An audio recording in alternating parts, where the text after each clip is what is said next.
আমরা কথা বলবো বর্তমান ভারতে সবচেয়ে জ্বলন্ত সমস্যা নিয়ে, তা হলো কর্মসংস্থান বা চাকরি।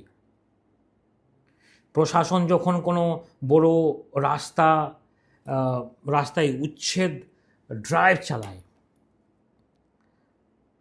তখন মিডিয়া তাকে দেখায় শহরের বিউটিফিকেশন বা সৌন্দর্যবর্ধন হিসাবে। কিন্তু একজন পলিটিক্যাল স্ট্র্যাটেজিস্ট হিসাবে আমি দেখি এটা একটা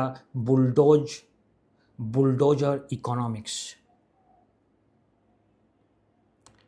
আমি এটাকে একটা সমস্ত প্রক্রিয়াকে বুলডোজার ইকোনমিক্স হিসাবে দেখি, যা সাময়িক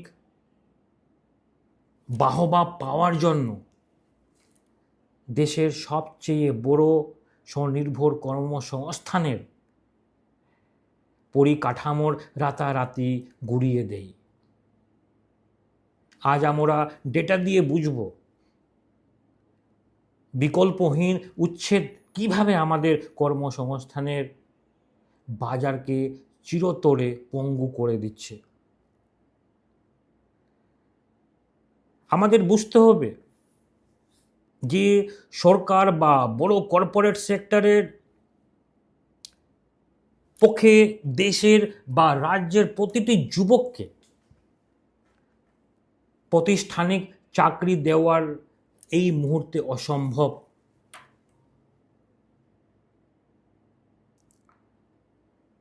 আসুন ইকোনমিক ডেটার সাহায্যে একটি বাস্তব সমীকরণ দেখে নেওয়া যাক। সংগঠিত ক্ষেত্রে ফর্মাল সেক্টর একটি মাত্র নতুন চাকরি তৈরি করতে এবং একজন হকার নিজের চেষ্টায় একটি কর্মসংস্থান তৈরি করতে খরচের ফারাকটা ঠিক কতটা, আপনাদেরকে এটা বাস্তব বোঝা দরকার। সরকারের কত টাকা খরচ হয় একটা কর্মসংস্থান তৈরি করতে, ফর্মাল জব তৈরি করতে, আর একটা এমএসএমই এবং স্ট্রিট ভেন্ডার বা হকার্স কত টাকা খরচ করে দেশকে ডেভেলপমেন্টের জন্য, দেশকে কন্ট্রিবিউশনের জন্য, দেশের জিডিপিকে বাড়ানোর জন্য একটা হকার্স কতটা কন্ট্রিবিউট করছে আজকে আমরা দেখুন। এটা অবশ্যই জানা উচিত সবাইকে।